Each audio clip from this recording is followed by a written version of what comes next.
오늘 이 시간 우리에게 주신 하나님의 말씀, 구약성경 다니엘서 2장 44절로 49절의 말씀을 봉독해 드리겠습니다. 이 여러 왕들의 시대에 하늘의 하나님이 한 나라를 세우시리니 이것은 영원히 망하지도 아니할 것이요 그 국권이 다른 백성에게로 돌아가지도 아니할 것이요 도리어 이 모든 나라를 쳐서 멸망시키고 영원히 설 것이라. 손대지 아니한 돌이 산에서 나와서 새와 놋과 진흙과 은과 금을 부서뜨린 것을 왕께서 보신 것은 하나님이 장래일을 왕께 알게 하신 것이라.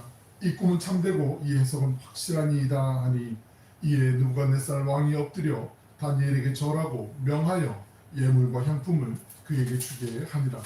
왕이 대답하여 다니엘에게 이르되 너희 하나님은 참으로 모든 신들의 신이시요 모든 왕의 주제시로다. 네가 능히 이 은밀한 것을 나타내었으니 내 하나님은 또 은밀한 것을 나타내시는 이시로다. 왕이 이에 다니엘을 높여 귀한 선물을 많이 주며 그를 세워 바벨론 온 지방을 다스리게 하며 또 바벨론 모든 지혜자의 어른을 삼았으며 왕이 또 다니엘의 요구대로 사드락과 메삭과 아벳느고를 세워 바벨론 지방의 일을 다스리게 하였고 다니엘은 왕궁에 있었더라. 아멘. 복된 주님의 날 주의 전에서 또 온라인 예배드리는 모든 분에게 주님의 은혜와 평강이 함께 하시길 축원합니다. 잘들 보내셨어요?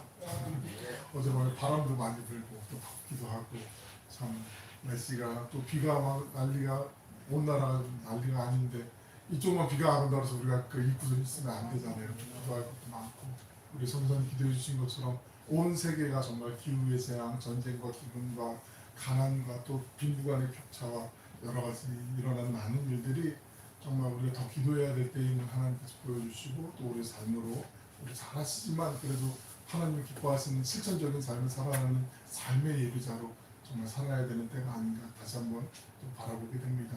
모쪼록 주님이 주신 지혜 안에서 다들 승리하실 줄 믿고요. 우리 다니엘서를 계속 보고 있는데 지난 시간까지 나눴던 이야기를 잠깐 한번 또 복귀하고 말씀을 나눴으면 좋겠습니다. 느부갓네살 왕이 꾸었던 꿈을 다니엘이 이제 해석을 해주게 되잖아요. 그리고 왕이 꾸었던 정말 크고 화려한 신상, 여태까지 본 적이 한 번도 없었던 그 큰 우상 같은 신상을 보게 되면서 그 신상이 범상치 않았고 그 꿈이 예사롭지 않았기 때문에 왕궁에 있는 모든 술사들에게 이 꿈에 대해서 나에게 설명해주고 그 꿈을 해석해달라 얘기했는데 왕궁에 있던 바벨론의 어떤 술사들도 술객들도 그 꿈을 해석하지 못했고 그 꿈이 어떤지조차 내용도 몰랐고 오히려 왕에게 여태까지 쌓였던 감정을 토로하면서 왕이 이렇게 저희를 홀대하시면 안 됩니다 하면서 감정적인 대립이 격하게지고 그리고 그들은 피비린내 나는 왕궁에 큰 학살과 같은 그 사건 안에서 왕궁의 그 지도자급 되는 참모들이 다 학살당하게 되는 이런 끔찍한 일들을 겪게 돼요. 그리고 왕의 그 군의대장이었던 아리옥에게 다니엘이 만나면서 그 자초지종을 듣게 되고 그리고 왕에게 아련한 다음에 하루 정도의 아마 시간을 만류를 얻고 왕에게 이제 꿈과 그 꿈의 내용을 하나님이 다니엘에게 주셨던 그 내용들을 하나하나 풀어가는 내용들 우리 지난 시간에 나눴던 그 이야기들인데 중보에도 있지만 우리 화면에 한번 신상의 모습을 한번 대략 이뤘을 것이다. 그때 당시에 복식이나 이런 것들 따져보면 금머리는 다 바벨론을 상징하는 그때 당시 바벨론 나라였고 바사 제국이 은이었고 페르시아 제국 그리고 헬라는 놋이었고 동이었고 그리고 로마 시대는 철로 상징하는 거였고 그리고 열 발가락은 철과 그 진흙이 섞여져 있는 로마 시대 이후 여러 가지 나라들이었다라고 우리가 말씀드렸잖아요. 느부갓네살 왕은 바벨론 그 나라하고 똑같은 동격이라고 말씀드렸고 하나님께서 느부갓네살 왕에게 공중의 새와 날아다니는 모든 것들, 모든 권세를 잠시 맡겨주신 것이다. 위임한 것이다. 하지만 왕의 때가 제한적이고 유한하다라는 걸 얘기하면서 느부갓네살 왕은 마음속으로 아마 무슨 소리야 지금 이제 내 나라가 시작되고 우리가 세계 최강인데 무슨 소리 하는 거야 이렇게 생각이 들 수도 있었겠지만 이 꿈이 비범하지 않았기 때문에 하나님이 보여주신 것이었기 때문에 잔잔히 잘 듣고 있었겠지요. 그러고 난 다음에 느부갓네살 왕이 이제 그 바벨론 제국을 다스리고 있는데 바벨론 제국의 키워드 우리가 하나 떠올릴 수 있는 건 바벨론의 사상 교육이라고 말씀을 드렸어요. 그래서 각 나라의 속국의 전도 유망한 엘리트들을 다 포로로 데리고 와서 그들에게 좋은 엘리트 교육을 시켜주고 친 바벨론 정책을 펼 수 있도록 돌아가서는 나중에 그렇게 이제 사람들을 키워내는 교육이 바벨론의 키워드였다면 바벨론 제국이 이제 그 다음에 바사 제국, 페르시아 제국에 의해서 멸망되게 되잖아요. 우리가 잘 알고 있는 그 페르시아 제국의 고레스 왕이 페르시아 제국을 이제 만들게 되잖아요. 그 페르시아 제국은 웬만하면 그 속국 그 바벨론 때와는 달리 그 자기가 점령했던 나라들의 종교나 문화나 관습들을 좀 존중해주는 문화였어요. 그래서 잘 아시는 이스라엘 사람들이 바벨론의 포로로 잡혀갔다가 다시 예루살렘으로 돌아오게 된 때가 고레스 왕 때 바로 이 페르시아 제국 때였다라는 거 우리가 알고 있어요. 하지만 이 페르시아 제국도 200년이 지나지 않아서 그 다음 제국인 헬라 제국의 멸망을 받게 됐죠. 노수로 된 넓적다리와 저 배와 넓적다리는 헬라 제국을 상징하는데, 헬라 제국은 우리가 잘 아는 그 퓨전, 융합이라는 키워드를 갖고 통치를 했다고 말씀드렸어요. 잘 아는 그 알렉산더 대왕이 헬라 제국을 이렇게 크게 만들었고 서방에서부터 동방까지 큰 제국을 이루었던 나라라고 우리가 말씀드렸잖아요. 헬라는 특별히 그 그리스어와 그 라틴어를 사람들에게 언어를 통일하게 만들면서 고대 찬란한 그 헬라 문명을 만드는데 알렉산더 제왕이 아주 큰 공을 만들었고 하나의 문화로 그 세계를 통일하는 그런 역할을 감당하게 됐었죠. 그리고 찬란한 문화들이 많이 꽃피우게 됐었죠. 그리고 난 다음에 주전 63년경에 등장한 나라가 로마였어요. 로마 시대가 바로 그 밑에 철로 표현되어 있는 그 시대였잖아요. 가장 강력한 장단기부터 힘이 나올 수 있는 그 힘센 나라, 철의 제국 로마였잖아요. 로마는 아주 걸출한, 우리가 뭐 성경을 통해서는 악명 높은 왕들을 많이 알고 있지만 네로 황제라든지 뭐 많은 왕들이 있지만 세계사적으로 봤을 때는 앞에 알렉산더 대왕이나 고레스 왕이나 지금 느부갓네살 왕, 세계사적 용어로는 네부카드네자르라는 이름을 쓰잖아요. 이 느부갓네살 왕 같은 경우에 탁월한 그런 제왕이 없음에도 불구하고 500년 이상이나 로마 제국이 이어져 왔던 것은 그 모든 그 나라들을 다 하나로 묶는 데 있어서 그 관용, 톨레랑스라고 프랑스어도 톨레랑스라고 하는 그 관용을 베풀면서 다 이해해주고 포용해주려고 했던 그런 자세가 있었기 때문에 500년 이상 이어졌다고 말씀을 드렸어요. 하지만 이 로마 제국도 엘리트 중심주의로 계속 지향했기 때문에 몸의 신체에 좀 어떤 장애가 있거나 어려움이 있는 사람들은 철저하게 배격했던 그런 좀 나쁜 이율배반적인 그런 모습이 있었다. 그리고 로마 시대 때 그 박스 로마나라고 하는 로마의 평화를 위해서 도로도 정비하고 좀 힘을 앞세운 거지만 이런 여러 가지 인프라를 만들어놨기 때문에 예수님이 또 그 로마 시대 때 태어나셨고 예수님의 사도들 제자들이 로마가 만들어놓은 그 좋은 길들을 통해서 복음을 전하는데 아주 유용하게 잘 사용했던 그런 시대였다라는 말씀을 드렸어요. 그리고 마지막 로마 제국 이후에 10개의 발가락은 철과 흙이 뭐 이렇게 섞여 있는 그런 상태였는데, 로마 이후에도 뭐 오스만 튀르키예 제국이라든지 몽골의 뭐 칸 제국이라든지 많은 나라들이 흥왕하고 다시 쇠퇴하고, 스페인도 마찬가지였잖아요. 영국도 해가 지지 않는 나라, 뭐 여러 가지 흥망성쇠를 거듭했던 세상의 모든 나라들, 앞으로 주님이 오실 때까지 모든 나라들을 상징하는 것이다 라고 말씀을 드렸어요. 이렇게 우리가 전체적인 윤곽을 한번 그려봤고, 오늘 본문 다니엘서 2장 34절에 있는 말씀 우리 같이 한번 읽어보실게요. 시작. 또 왕이 오신즉 손대지 아니한 돌이 나와서 신상의 쇠와 진흙의 발을 쳐서 부서뜨리네. 그 앞에 사진 한번 다시 한번 볼까요? 잠깐만. 손대지 않는 돌이 나와서 신상의 발과 그 진흙 부분이겠죠. 그 약한 부분들을 이제 쳐서 이 신상이 정말 여태까지 본 적이 없는 큰 신상이 그냥 무너지는 거잖아요. 그 상황을 이제 보게 되잖아요. 손대지 아니한 돌, 다시 말씀으로 돌아가서 사람이 손대지 않은 돌을 의미하는데, 우리가 지금 쓰고 있는 개역 개정판 말고 개역 한글 성경에는 이게 뜨인 돌로 번역돼 있잖아요. 뜨인 돌 잘 아시죠? 많이 들어보셨잖아요. 들어보셨을 거예요. 기억이 안 나서 그럴 수도 있는데, 손대지 않은, 그러니까 사람이 그 어떤 인위적인 힘을 조작해서 할 수 있는 게 아니라 불가항력적인, 이 원문을 보면 시온산에서 하나의 돌이 떨어져 나와서 이 돌이 이 신상을 쳤다라고 나와 있는데, 그러니까 하나님이 그 모든 힘의 근원이 되시는 거죠. 그 돌이 와서 신상을 무너뜨리게 된 거죠. 결국은 이 뜨인 돌은 여태까지 나와 있는 그 세상의 모든 제국들을 결국 마지막에 하나님이 심판하실 거고, 그리고 이 손대지 아니한 돌이 바로 예수님, 예수 그리스도이심을 우리에게 말씀하고 있잖아요. 예수님께서도 마가복음 12장 10절에 보시면 시편 118편 22절 말씀 인용하셔서 건축자들의 버림들이 모퉁이 머릿돌이 되셨다라고 말씀하셨는데, 바로 이 예수님, 사람들이 저주하고 멸시하고 십자가를 못 박아서 죽으라고 이렇게 했던 그 예수님께서 바로 만세 반석이신 하나님이시잖아요. 그 하나님, 이 예수님께서 바로 이 돌이 되셔서 세상의 발을 차서 무너뜨리셨다는 말씀이잖아요. 움직이지 못하는 신상은 거짓되고 유한하고 죽어있는 세상의 속성을 상징하는 것이라면, 그 발을 쳐서 부서뜨리는 손대지 아니하는 이 뜨인 돌, 그 예수님은 부활하시고 살아계신 그 역동성을 우리에게 보여주고 있는 거죠. 세상의 왕국은 금으로부터 시작해서 점점 흙으로 내려가는, 소재도 약해지고 낮아지고 나빠지는 것처럼 세상의 왕국은 겉으로 볼 때는 화려해 보이고 동경의 대상인 것처럼 보이지만 결국에 가서 종말은 아무런 의미가 없는 것임을 우리에게 일깨워주고 있는 것이고, 베들레헴의 아주 작은 동네의 말 부위에서 가장 낮은 자리에서 태어나신 예수님, 거기서부터 시작된 것 같은 하나님의 나라이지만 하나님의 나라가 점점 들불처럼 퍼져서 결국에 종국에는, 마지막에는 하나님의 나라밖에 이 세상에 남을 것이 없는 그 모습을 우리에게 보여주고 있는 거죠. 이 생각만 해도 우리 상상을 아무리 상상의 나라를 펼쳐도 이게 가늠이나 되겠어요. 하나님의 나라가 어떤 나라인지. 우리 44절 45절에 있는 말씀 같이 한번 읽어보겠습니다. 시작. 이 여러 왕들의 시대에 하늘의 하나님이 한 나라를 세우시리니 이것은 영원히 망하지도 아니할 것이요 그 국권이 다른 백성에게로 돌아가지도 아니할 것이요 도리어 이 모든 나라를 쳐서 멸망시키고 영원히 설 것이다. 손대지 아니한 돌이 산에서 나와서 새와 놋과 진흙과 은과 금을 부서뜨리는 것을 왕께서 보신 것은 크신 하나님이 장래일을 왕께 알게 하신 것이라. 이 꿈은 참되고 이 해석은 확실하나이다. 여러 왕들의 시대, 44절에 보시면 여러 왕들의 시대라고 44절에 나와 있는 것은 바로 로마 제국 이후로 계속 예수님이 재림 때까지 나타났다 사라질 그 모든 나라들을 얘기하는데, 한 나라를 세우신다. 이미 로마 제국 시대 때 예수님이 오심으로 하나님의 나라가 이제 시작이 되었잖아요. 본격적으로 시작됐잖아요. 그러면서 세상의 제국은 말씀드린 것처럼 점점 약해지거나 나빠질 수 있지만 하나님의 나라는 점점 왕성하게 된다. 그 말씀을 설명해 주고 있는 거죠. 35절 말씀 제가 읽어드릴게요.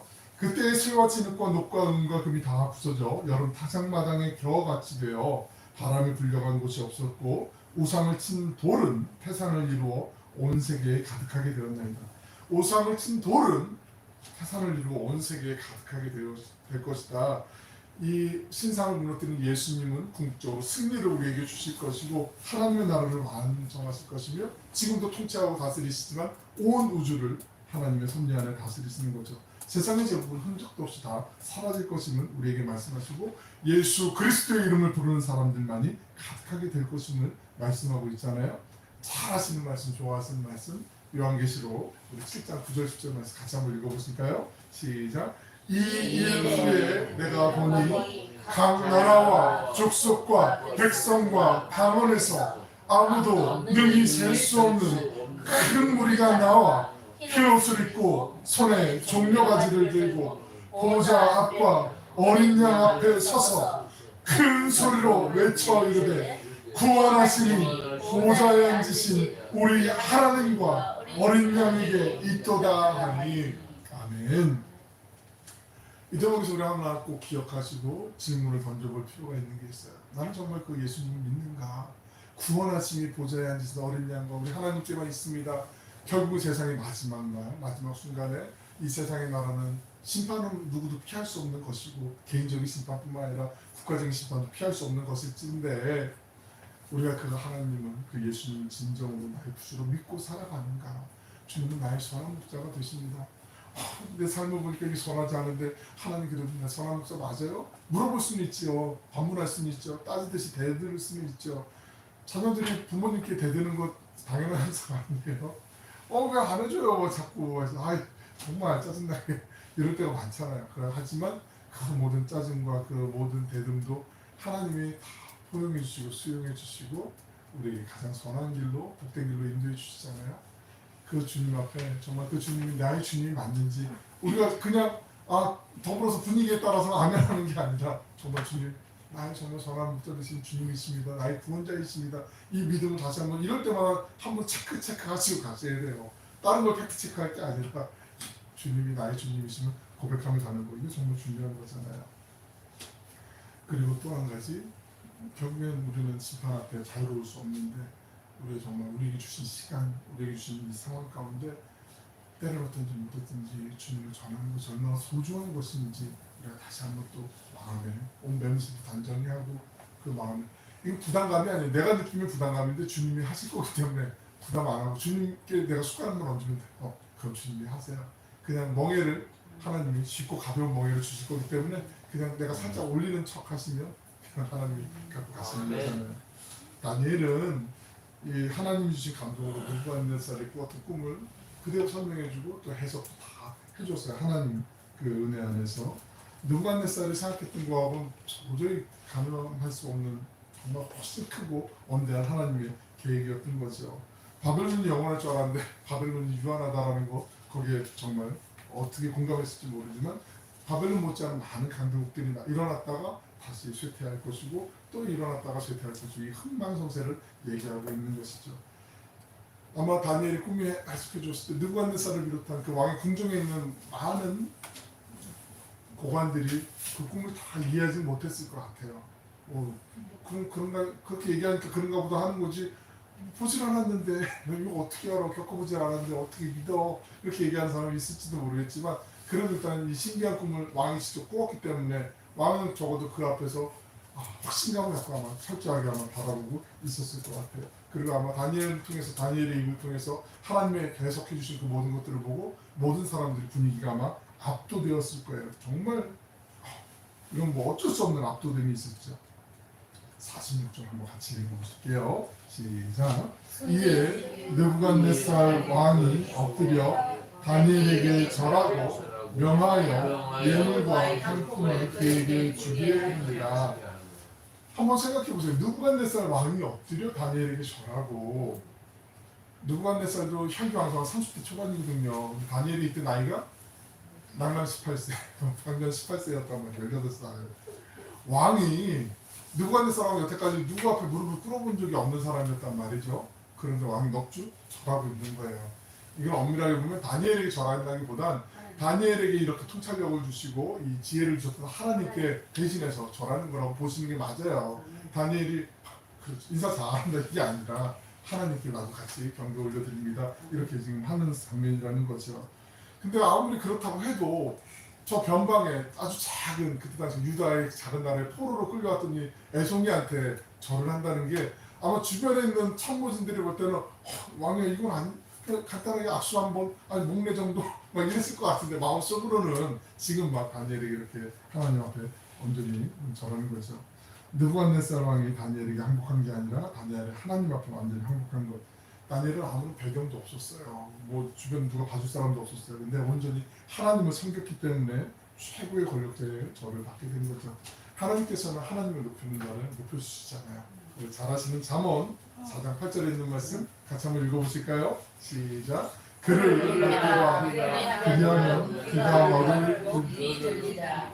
만일 그를 품으면 그가 너를 어렵게 하리라. 아멘. 하나님이 우리에게도 이런 마음을 주시고 은혜를 주시고 실천을 주셔서 하나님의 영광이 우리를 통해서도 풍성하게 나타나시길 축원합니다.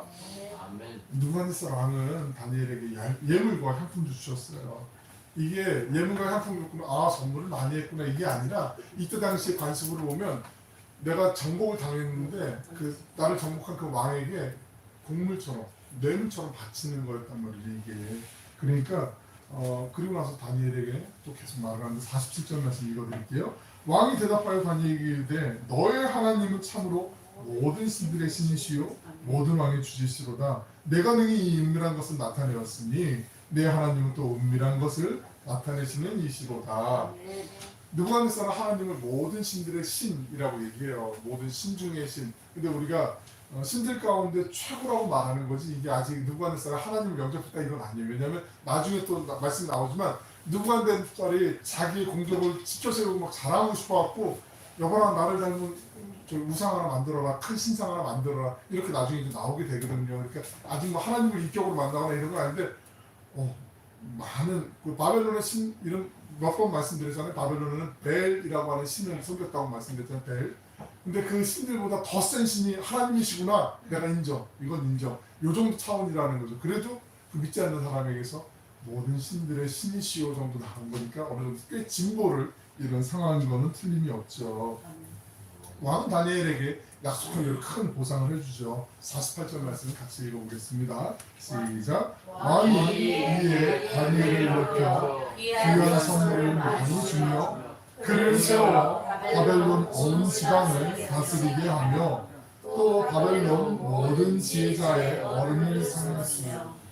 다니엘이 아마 금방 이게 뭐 연말 되면 새해 초가 되면 해마다 뭐 포브스지 같은 경제 잡지나 이런 데서 세계 부호 순위 뭐 이런 거 매기는 거 있어요. 사람들 그 숫자에 민감하거든요. 그거 좋아하거든요. 서열 매기는 거 되게 좋아하거든요. 그죠? 말씀드렸잖아요. 얼마나 이거 좋아하는지. 그래서 바사제국도 숫자로 통치에 따라 말씀드렸잖아요. 그 100만이나 되는 상비군이 있었고 그리스도 원정할 때 70만 대군이 같이 이어갔다. 이 숫자에 대해서 사람들이 그 혹하기 때문에 하나님께서는 나유대에게도 너 숫자 갖고 자꾸 인구 세지 마. 하나님 절대 기뻐하지 않는다고 말씀하셨고 다윗을 꾸짖으셨단 말이죠. 그런데 아마 왕이 이때 당시에 하사했던 그 선물은 우리가 가늠하는 것 이상이거든요. 얼마나 큰 선물이었냐면 보통 그 땅 같은 거 보면 몇만 평 이상은 줬을 거고 귀한 귀중한 그 보석 같은 예물들도 주고 말이나 이런 물자들도 많이 줬을 것이고 수백 명에 달하는 또 그 종들도 거기에 이제 포함시켜서 다 줬단 말이죠. 그러니까 아마 이 세계 최강 대국의 바벨론의 큰 이 대왕이 선물을 내렸으니까 다니엘은 아마 몇 손가락 안에 드는 부호로 금방 등극을 했을 거예요. 그리고 바벨론 온 지방을 다스리게 하며 이건 잘 아시지만 바로 왕의 최측근 바로 밑에서 나라를 통치하는 관료를 세웠다는 건데 엄밀하게 오늘 식으로 얘기하면 국무총리가 됐다는 국무총리가 세계 최고 대제국의 그 국무총리로 지금 18살짜리 청년이 된 거예요. 지금 미국의 대선 이슈들이 많이 있잖아요. 이야기들이 많이 있고. 근데 도널드 트럼프가 런닝메이트로 그 부통령으로 지명한 그 사람이 자기 큰 아들의 친구잖아요. 39살짜리 공화당의 지금 의원이잖아요. 그러니까 그 지금 그것도 되게 충격적이고 되게 젊은 사람을 부통령으로 런닝메이트로 지금 지명을 했구나 이슈가 되는데 18살짜리가 이제 국무총리가 됐는데 이것도 엄청나게 큰 이슈가 될 수 있는 거죠. 그리고 바벨론 모든 지혜자의 어른을 삼았대요. 이 어른이 삼았다는 게 오늘날 그 얘기하면은 세계 가장 유명한 아주 좋은 그 학교의 총장으로 아주 영국의 왕립 뭐 학술원 같은 데 있잖아요. 거기에 학술 원장으로 세웠다라는 얘기거든요. 근데 이게 그럴 법한 게 그 왕궁에 지금 가장 최측근에 있던 술객들 참모들이 피비린내 나는 그 잔혹한 참상에 다 희생당했잖아요. 그러니까 그 자리에 빈자리가 아마 있을 수도 있을 것이고 그리고 그 주변에 있는 참모들이 다니엘의 꿈의 해석을 통해서 피비린내 나는 이 참혹한 일들이 멈춰지게 되고 이제는 더 이상 이 참혹한 일들이 에어컨 끄셔도 괜찮을 것 같아요. 추우시면. 네. 그래서 이 모든 것들이 이제 다 이제 없어지게 되잖아요. 그러니까 아마 저 사람 그거 아니라 더한 것도 줘도 돼요. 아마 암묵적으로 동의하고 공감하고 그렇게 아마 했을 것 같아요. 자기들에게 목숨을 구해준 살려준 생명의 은인 같은 존재가 바로 다니엘이었잖아요. 다니엘은 정말 이렇게 역사의 중심으로 나아가기 위해서 어쩌면 정상적인 상황이었으면 도저히 일어나지 않는 상황이었는데 이 긴박한 상황을 통해서 하나님이 바람이 태풍 같은 게 많이 불면은 배가 도슬단 배가 더 바람을 많이 받고 빨리 갈 수 있는 것처럼 이런 인생의 모든 풍랑 속에서 하나님의 목적지를 더 일찍 이룰 수 있도록 하나님이 만들어주신 큰 그림이라는 거죠. 우리 사람의 눈으로 볼 때는 난리도 아닌 이런 상황에서 뭐 이게 그렇게 볼 수 있는데 하나님의 그 큰 그림을 우리가 다 이해할 수 없지만 결국에 보니까 하나님 다니엘을 이렇게 세워주시려고 하나님을 사용하시려고 이렇게 만드셨구나. 하나님의 작품이구나. 우리가 나중에 깨닫게 되잖아요. 우리 인생에도 이런 일들이 얼마나 많이 있겠어요. 지금은 다 파편적인 조각 때문에 다 이해할 수 없고 헤아릴 수 없지만 이 조각들이 모이고 그 파편들이 다 모이고 난 다음에 마치 모자이크가 다 조립이 되는 것처럼 하나님이 이렇게 하시려고 이때 이런 방법을 쓰셨군요. 그때 감사하는 거잖아요. 지금 감사하시면 더 좋고 지나고 나서라도 감사하시면 더 좋고 감사하는 거 아니겠습니까? 이 모든 일들 속에서 하나님의 일을 하라고 하나님의 영광을 받으시려고 다니엘을 사용하세요. 49절 마지막 절 말씀도 같이 한번 읽어보십니다. 시작. 왕이 또 다니엘의 요구대로 사드락과 메삭과 아벤느고를 세워 바벨론 지방의 일을 다스리게 하였고 다니엘은 왕궁에 있었다. 다니엘은 자기를 도왔던 그 세 명의 친구 사드락과 메삭과 아벤느고를 왕이 간청을 하죠. 이 친구들 잘 아시는 것처럼 저희가 그 3년 동안 바벨론 왕국에서 교육을 받잖아요. 3년 교육을 받고 시험 치르는데 이 친구들과 다니엘이 10배나 뛰어난 학식을 갖게 돼요. 사람들로부터 주변에 있는 사람들부터 10배나 뛰어난 쟤는 지혜가 탁월해.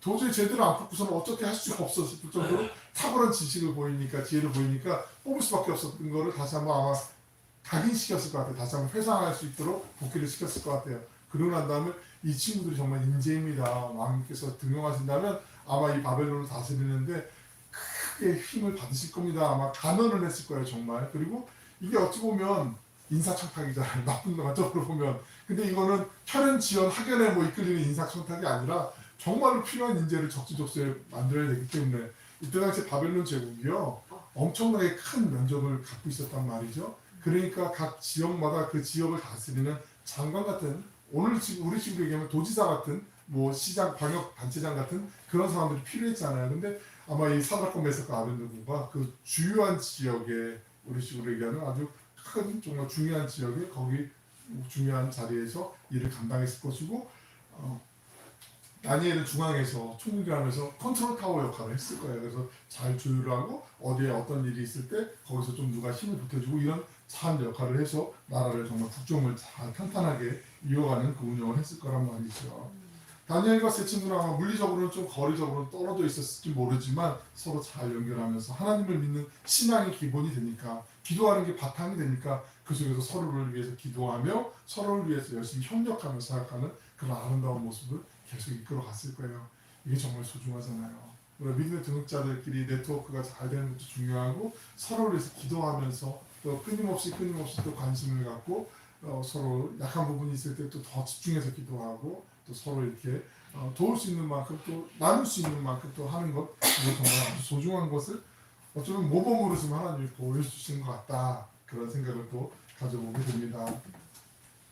사랑하고 축복하는 여러분, 우리 함께 우리에게 주어진 그 하루하루 순간마다 믿음의 주에 우리를 온전케 하시는 예수님을 더 바라보시고 선한 데는 지혜롭고 악한 데는 미련하여서 주님의 은혜를 풍성히 누리고 나누는 우리 삶의 참된 예배자들로 주님과 함께 동행하는 행복한 순례자들 되시길 주님의 이름으로 간절히 축원합니다. 네. 하시겠습니다. 사랑하는 풍성하시고 자비로우신 아버지 하나님, 유한한 이 땅에서 저희가 보고 느끼며 경험하는 것이 전부가 아님을 알면서도 저에게 주어진 그 상황 속에 깊이 빠져서 주님의 나라를 바라보지 못할 때가 자주 있음을 고백합니다. 비록 어린 나이였지만 하나님께 뜻을 정하고 흐트러짐이나 흔들림 없이 하나님만을 경외하며 믿음의 길을 걸어갔던 다니엘과 친구들의 모습을 보면서 저희 또한 두렵고 떨리는 마음으로 믿음의 길을 성실히 걸어갈 수 있도록 힘과 용기, 하늘의 지혜를 허락하여 주시길 원합니다. 아니 이미 우리에게 베풀어 주신 그 크신 주님의 은혜와 사랑, 구원의 기쁨을 빼앗기지 않게 하여 주시옵소서. 언제나 선으로 악을 이겨내며 주님을 찬양하는 신실한 예배자들이 되게 하여 주시옵소서. 사랑 많으신 예수님의 이름으로 기도 올려옵나이다. 아멘.